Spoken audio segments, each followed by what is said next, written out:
Hello বন্ধুরা, কেমন আছো তোমরা সবাই? আশা করছি সবাই খুব ভালো আছো। আমরাও খুব ভালো আছি।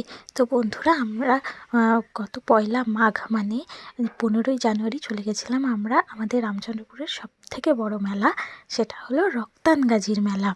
এটা বছরে একবারই হয় আর একদিনের জন্যই মেলাটা হয়।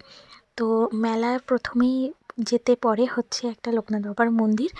তো লোকনাথ বাবাকে প্রণাম করে তারপর বড় ঠাকুরকে প্রণাম করলাম, তারপরে মহাদেবকে প্রণাম করে আমরা চলে গেলাম পুজো দিতে। তো মাঝারের সামনে থেকেই আগে আমরা পুজোর জন্য প্রসাদ কিনে নিলাম, ওখানেই পাওয়া যায় সব কিছু। তো কিনে টিনে তারপর আমরা সোজা চলে গেলাম পুজো দিতে। তো খুব ভালোভাবেই আমরা পুজোটা দিয়েছিলাম।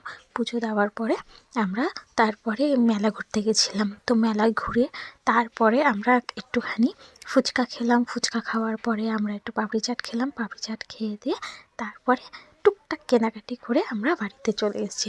তো বন্ধুরা, যদি ভিডিওটা ভালো লাগে অবশ্যই লাইক, কমেন্টস আর শেয়ার করো।